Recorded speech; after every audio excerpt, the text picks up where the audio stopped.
Le concept de base établi par Philippe Pullman étant tellement novateur, il était certain que celui-ci ne pourrait pas s'appliquer sans problème au schéma de narration habituel. Pullman va donc, pour les besoins de son récit, chambouler un certain nombre de principes narratifs, et ce, quitte à décontenancer son lectorat.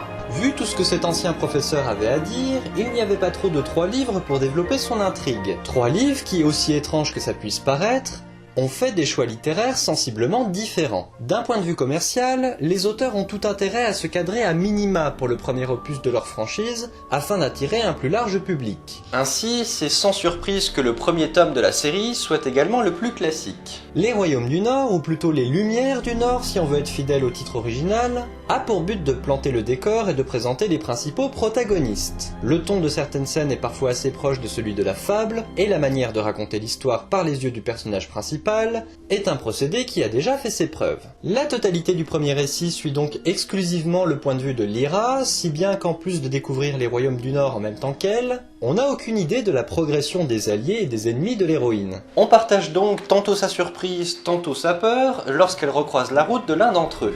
C'est un choix que ne respectera pas le film, puisqu'en plus d'avoir Serafina Pekkala en narratrice, le long métrage s'octroie de nombreuses scènes supplémentaires qui montrent la progression des autres personnages. Mais si le principe est classique, le traitement que lui réserve Pullman l'est un peu moins. À ce titre, l'incipit du récit est tout aussi intéressant que déconcertant. Le choix de faire commencer le récit par la tentative d'empoisonnement d'Azriel est assez brutal pour le lecteur qui se retrouve directement embarqué dans l'action et doit attendre le chapitre 3 pour avoir un peu d'exposition. Ce n'est que plus tard que l'on se rendra compte que l'intervention a priori anodine de Lyra dans cet événement a donné naissance à l'histoire que l'on va suivre ensuite. Et le plus drôle, c'est que les personnages du récit en ont conscience et évoquent souvent ce moment comme un point de rupture dans l'ordre des choses. Ainsi, initier le récit par cet événement primordial dans la diégèse du livre est un choix symbolique et plutôt malin de la part de Pullman. C'est à cause de cet événement que l'histoire de Lyra est devenue ce qu'elle est, et c'est pour ça qu'on commence le récit sur ce point précis. Pullman va également découper son récit en 3 parties, qui correspondent à la fois aux étapes du voyage et à l'avancement de la quête du personnage. Et alors que ces éléments avaient globalement fait leur preuve dans le premier tome,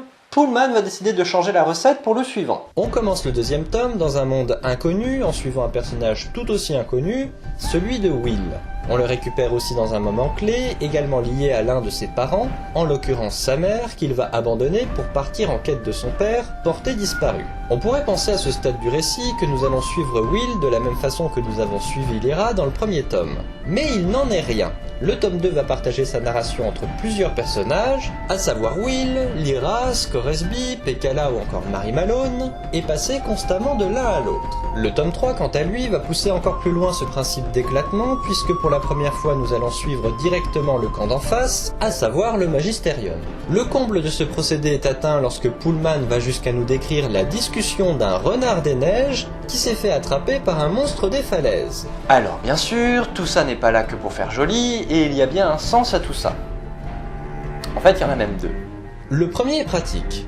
Plus on avance dans le récit, plus les enjeux deviennent importants et plus on a besoin de savoir ce que chaque camp prépare. Si le premier tome pouvait passer sans problème sous silence les agissements d'Azriel pendant une bonne partie du récit, le deuxième sera contraint de les rapporter par le biais de la sorcière Ruta Skadi, tandis que le troisième va directement nous les montrer. Cela nous permet d'être moins perdus dans un monde qui lui devient de plus en plus complexe, et pour cause, il y a de plus en plus de mondes parallèles. J'en viens même à me demander si l'éclatement des points de vue ne correspond pas à l'arrivée progressive des ouvertures sur les autres mondes. Comme si, à chaque fois que l'auteur nous dévoilait un nouveau monde, il était contraint d'éclater un peu plus sa narration. Une théorie qui peut très bien être confirmée par la fin du récit, puisque chaque narration s'efface lorsque les mondes se referment, pour finalement se retrouver comme au début, seul avec Lyra. Mais si ce principe est amusant sur le papier, encore faut-il qu'il marche. Oui, parce que c'est bien beau de dire du bien de la trilogie, mais il y a un moment où il va bien falloir qu'on se colle à ces problèmes.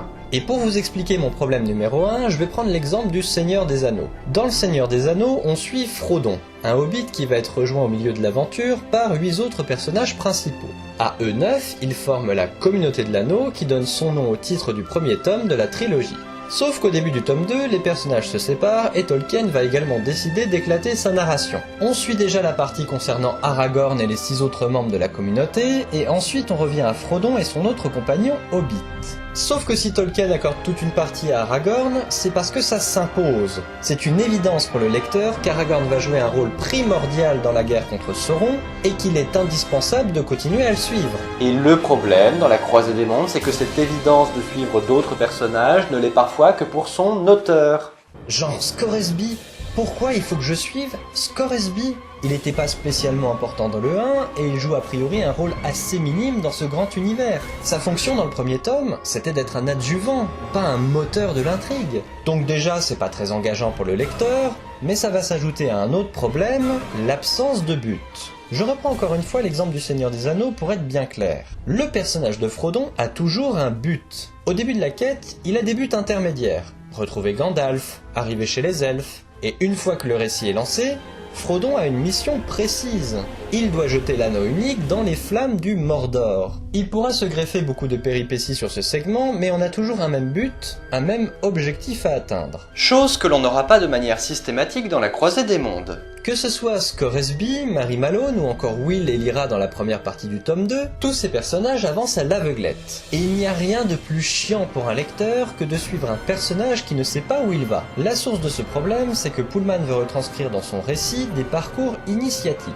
Et effectivement, le principe du parcours initiatique, c'est que tu progresses sans vraiment savoir où est-ce qu'il va te mener. Et ça, désolé monsieur Pullman, ça ne peut pas se retranscrire tel quel. Là, le lecteur a juste l'impression que vous le forcez à suivre un arc uniquement parce qu'il y a une révélation à la clé. Le passage chez les Mulephas, c'est exactement ça. En lui-même, le segment est très beau. Mais vu qu'on suit un récit de guerre à côté, ces passages qui se déroulent sur un temps nettement plus long font tâche au milieu du récit. Et ceux-ci ne trouvent leur raison d'être qu'uniquement à la fin de l'histoire. En fait, Pullman construit son intrigue à l'envers. Il sait que c'est Scoresby qui va retrouver le père de Will, et donc il envisage de lui consacrer un arc. Mais ce qui m'ennuie, c'est qu'après il va pas réassembler le tout pour en faire une progression cohérente et motivée. Et il faut qu'on se sente investi à côté du personnage pour pouvoir le suivre ainsi pendant plusieurs chapitres. On doit pas juste le suivre parce qu'on sait qu'il y aura un twist à la fin du segment. Et vu que ce travail n'est pas fait, au lieu de sentir les hésitations du personnage, on voit les ficelles narratives du récit. Du coup, cette retranscription d'un parcours initiatique,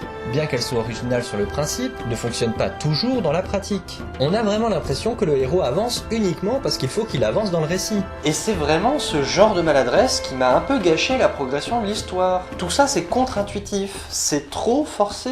Si encore on avait le destin ou un équivalent de la force pour la poussière, on pourrait justifier l'aspect un peu magique de l'enchaînement du récit. Mais là, visiblement, on n'a rien qui pourrait justifier les nombreuses facilités du récit. C'est tout mon problème avec les nombreux kidnappings de Lyra. Le problème, c'est pas qu'elle se fasse souvent kidnapper. Après tout, c'est une jeune enfant dans un monde bien dangereux. Mais c'est que Pullman utilise systématiquement la carte de l'enlèvement pour faire avancer le récit. Genre, on a besoin de passer du camp des gitans à Bolvangar. Bah, zou, hein, Lyra est capturée et elle y est emmenée de force.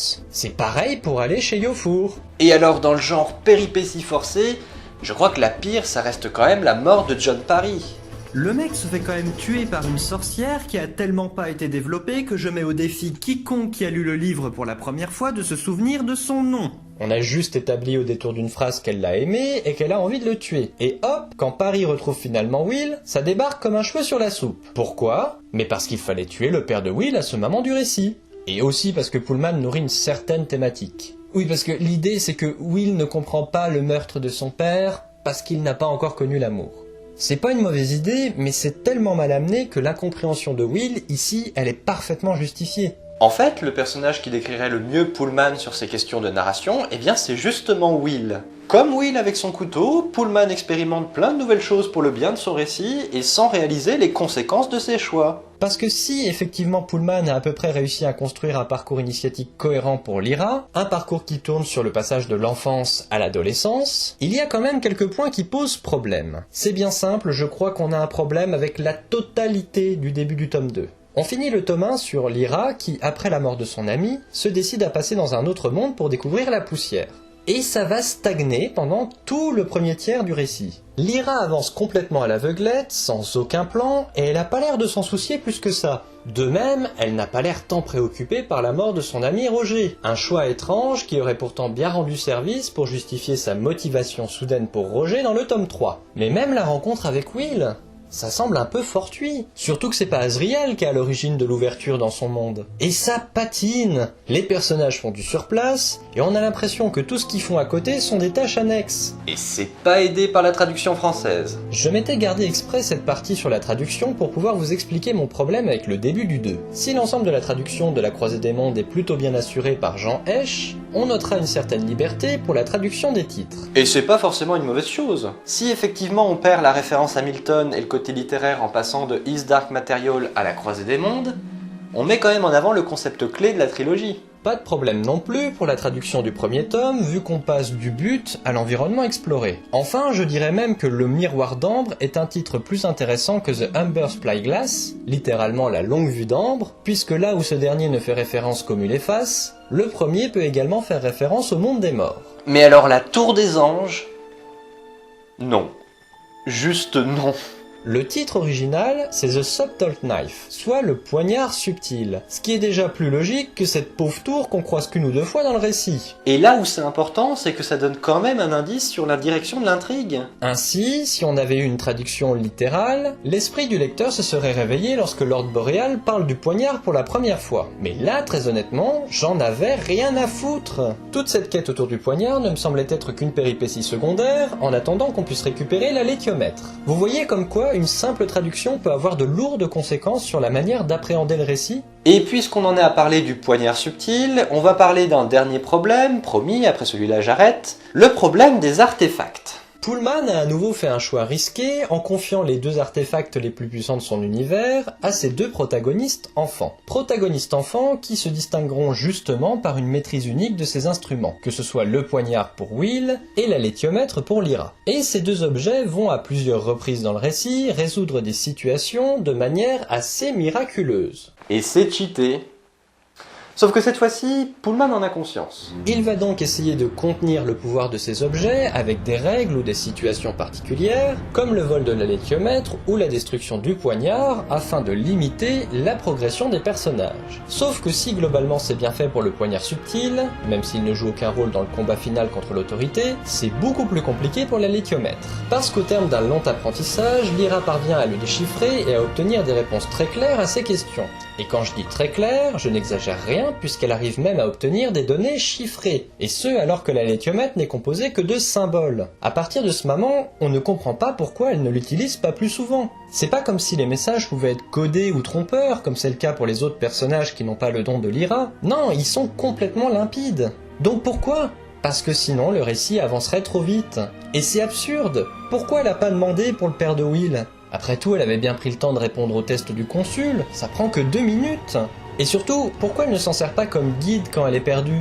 Pullman essaye de justifier ça en disant que la léthiomètre a une sorte de conscience et la pousse à choisir certaines questions. Mais le questionnement sur la progression, on a vraiment l'impression que c'est que quand ça arrange. La léthiomètre lui dit d'aller voir Malone, lui confirme d'aller aux enfers, et sinon quoi ? Il est en RTT ? En fait, le rôle de la léthiomètre, c'est de délivrer les informations dont ont besoin les protagonistes du récit, et ce, même si c'est pas toujours très logique. Par exemple, on nous explique que les autres utilisateurs de la léthiomètre, Basilides et Frappavel, peinent beaucoup plus que Lyra à déchiffrer l'appareil. C'est un long travail, très épuisant, et pour au final un résultat assez confus. Enfin, en théorie.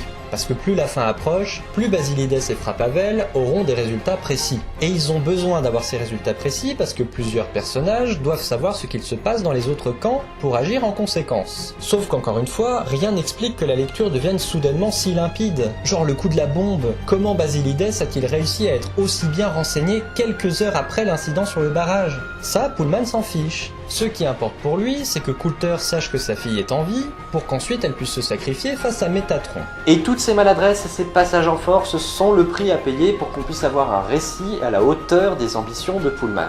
Et s'il valait mieux qu'il torde parfois la narration plutôt qu'il renonce à son originalité, force est de constater que certains passages, en particulier dans le tome 2, auraient pu être mieux amenés. C'est d'autant plus dommage que la conclusion de la trilogie est à la fois logique et satisfaisante. Bon, il tue pas cette peste d'Angelica.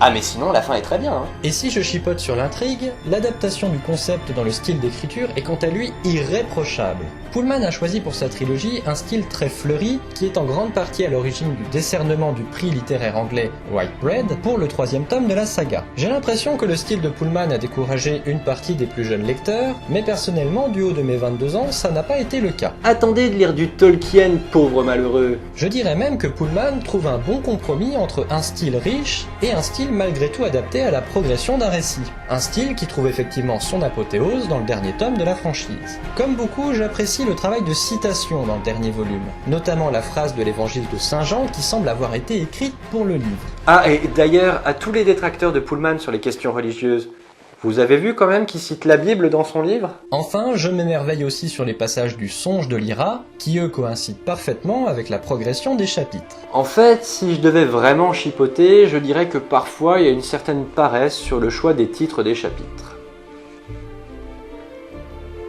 C'est tout ce que j'ai à redire sur le style. C'est d'une telle minutie, et en même temps d'une telle lisibilité que c'en est presque étonnant. Comme si, en ne perdant rien en qualité, la trilogie se voulait ouverte au plus grand nombre. Et c'est sans doute cette envie d'ouvrir son histoire au plus grand nombre qui a poussé Pullman à en autoriser l'adaptation.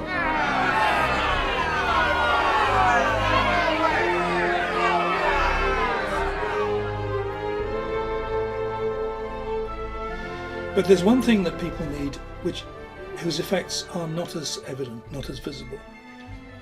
Some of us, oddly enough, don't need this thing, but those of us who do need it like life itself. I'm talking about art. I'm talking about stories, poetry, music, paintings, or the whole drama, the whole world we call the arts. And if we don't give children these experiences, if we don't let them read, if we don't take them to picture galleries to look at paintings, if we don't give them music to listen to and music to play, the chance to play music, to make it, if we don't give them drama, they will starve.